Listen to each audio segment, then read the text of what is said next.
Bonsoir à tous et merci de suivre le temps d'information sur RTI2, la chaîne plus proche des populations.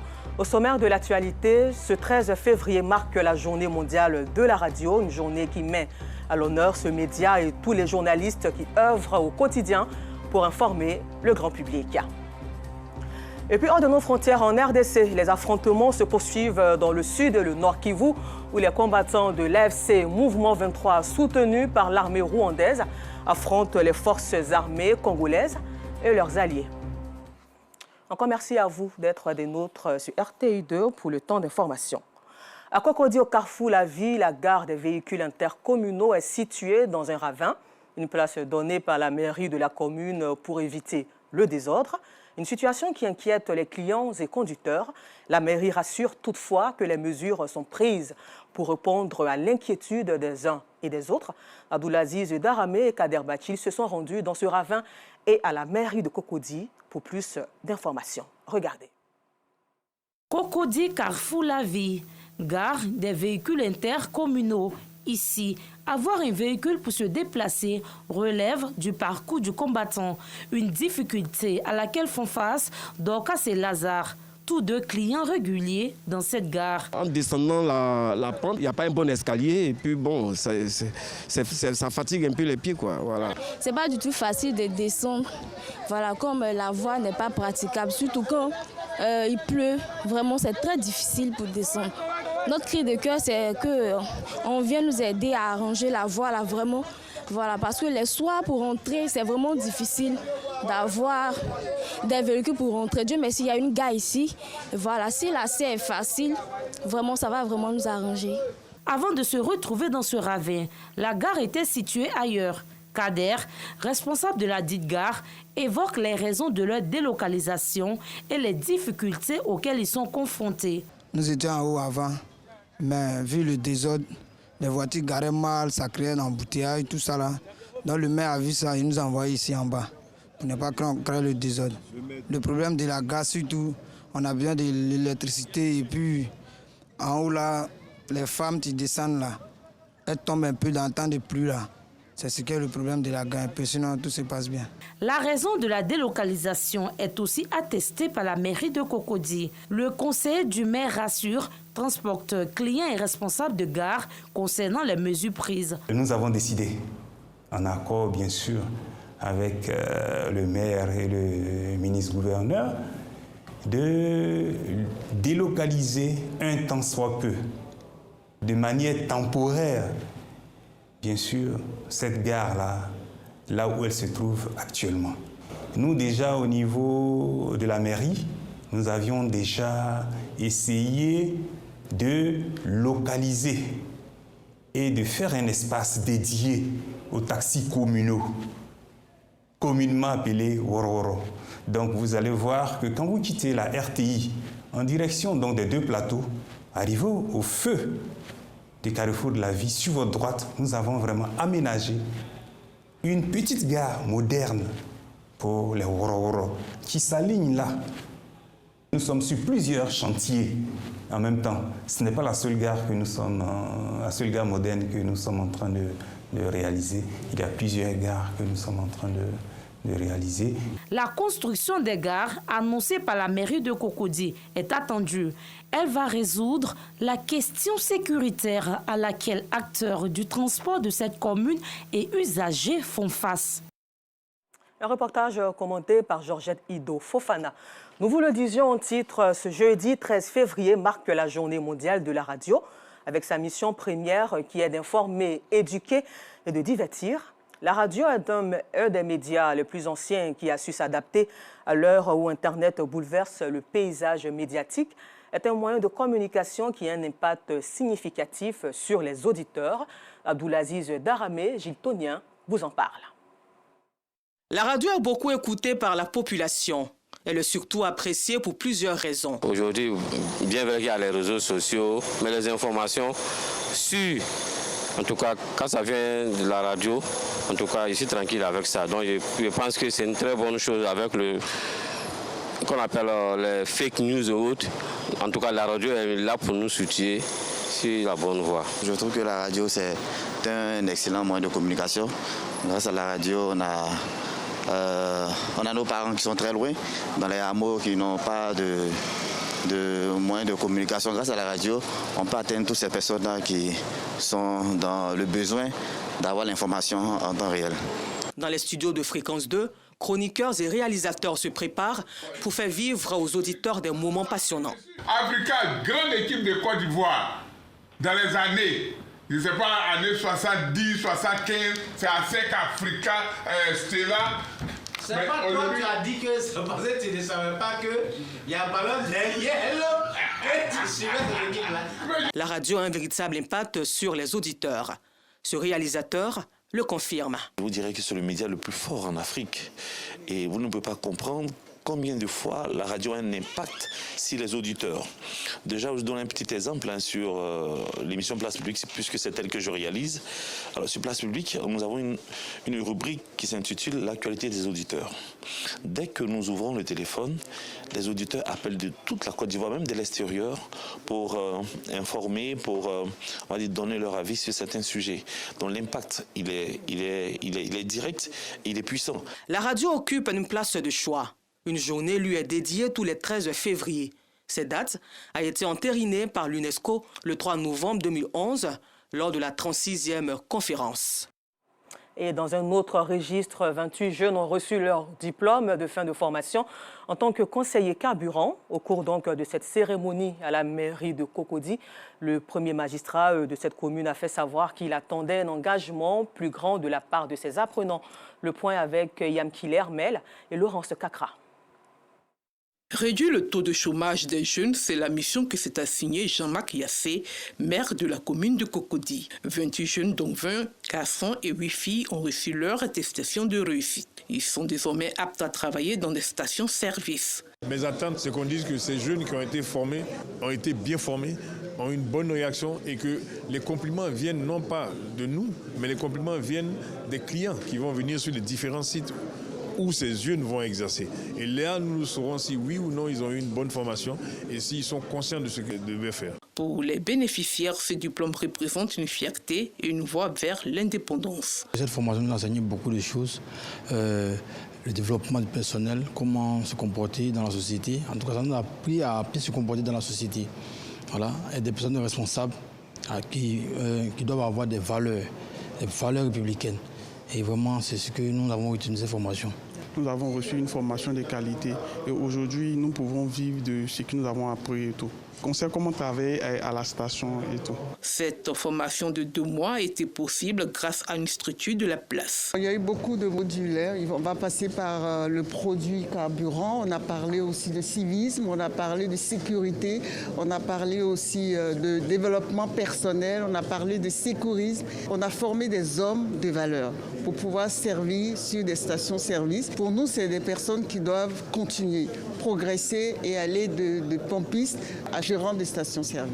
L'ensemble des apprenants a validé l'aspect théorique et pratique de la formation. Ce matin à Bobo, les élèves du lycée Adama Sanogo étaient habillés en tenue traditionnelle et rétro. Ceux-ci ont suivi les cours et mené même plusieurs activités.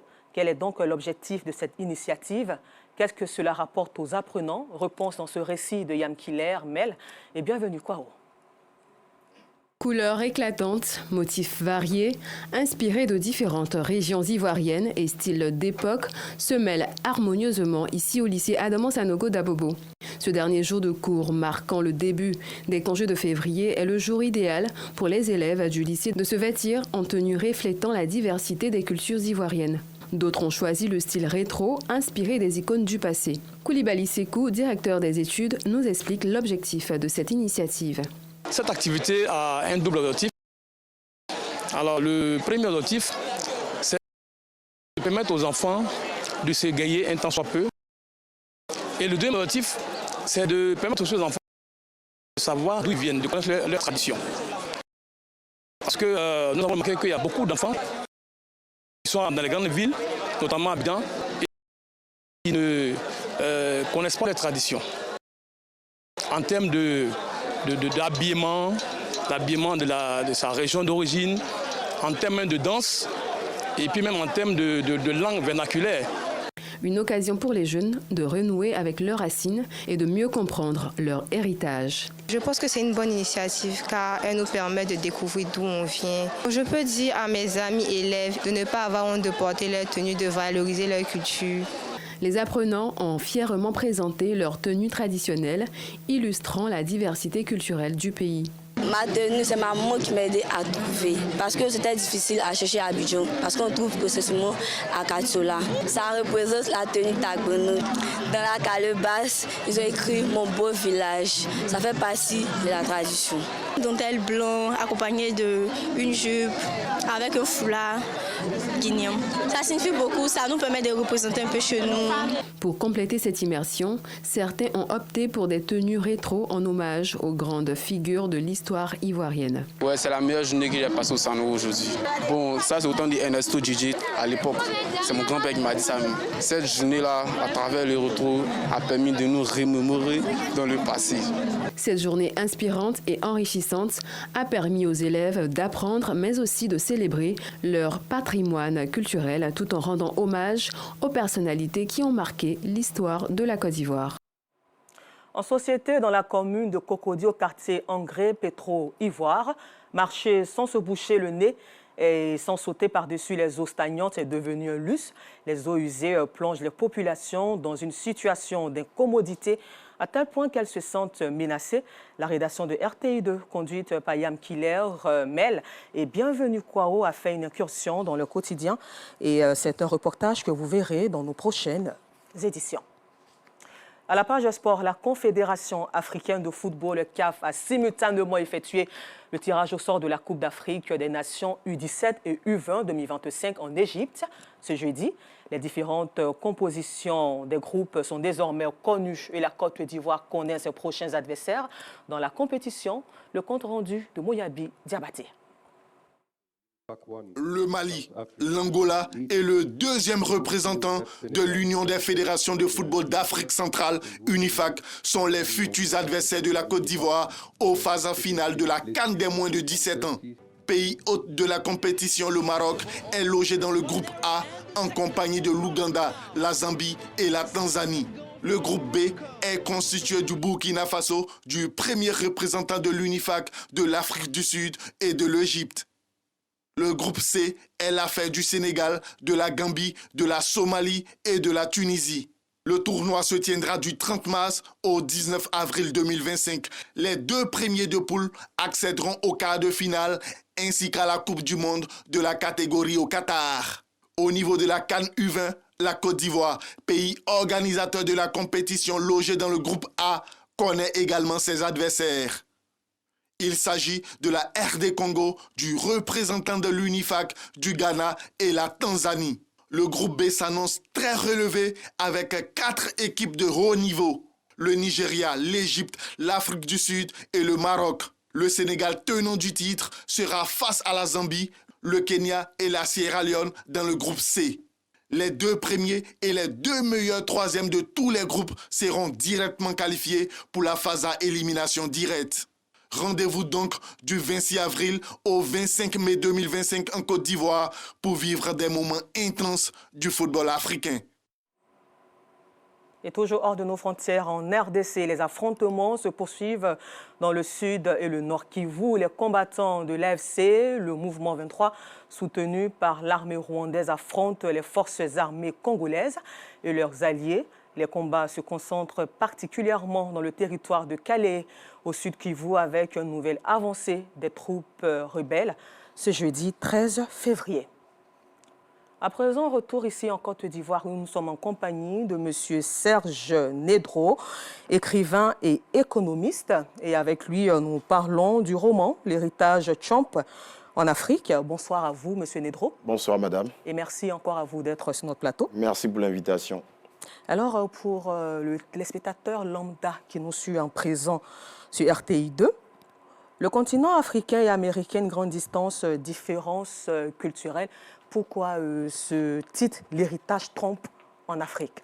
C'est un titre révélateur, évidemment, des valeurs prônées par le président Donald J. Trump Et je crois qu'au nombre de plusieurs valeurs qu'il prône aujourd'hui, il y a 2 valeurs dont il a parlé lors de son discours d'investiture. La première valeur, il dit clairement que Dieu l'a sauvé en vue de restaurer l'Amérique. Donc, il a la reconnaissance d'un être suprême, voilà, qui est au-dessus de nous tous. Et en Afrique également, qu'on soit musulman, chrétien, animiste, nous reconnaissons tous qu'il existe un être suprême appelé Dieu et qui domine toutes choses. Et la deuxième valeur, c'est la valeur évidemment basée sur le genre.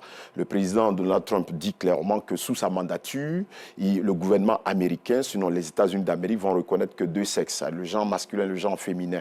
Et de tradition africaine, nous savons que nos parents nous ont légué que dans la famille séculière, il existe donc un homme et une femme, donc un genre masculin et féminin. Donc nous voyons clairement que les valeurs sont les mêmes et donc nous voyons que l'héritage des valeurs que Trump veut laisser aux Américains n'est autre que l'héritage que nos parents, nos aïeux nous ont légué en Afrique. C'est pour ça que je parle de l'héritage Trump en Afrique. Alors moi, je veux parler encore des Africains vivant actuellement aux États-Unis d'Amérique.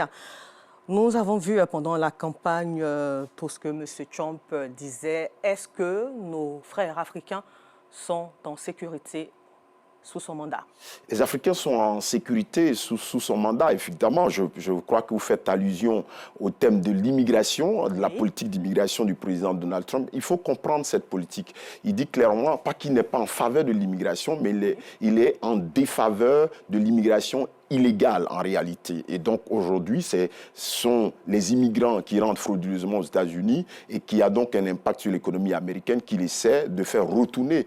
Donc les Africains, sinon les Afro-Américains qui sont aux États-Unis n'ont pas de crainte à en avoir, et même les Africains immigrants qui sont aux États-Unis n'ont pas de crainte à en avoir si véritablement ils sont entrés aux États-Unis légalement parlant. Donc voici un président des États-Unis qui a connu vraiment une connotation péjorative dans le contexte de la campagne électorale. C'est un cliché que la gauche américaine, sinon les démocrates, lui ont donné, et on voit depuis fort longtemps, il a dit que c'est un stéréotype, et il a dit lors de son discours d'investiture, il a dit par exemple que les Hispaniques et les Afro-Américains ont voté nombreux pour lui, et il va évidemment gouverner avec ces personnes-là.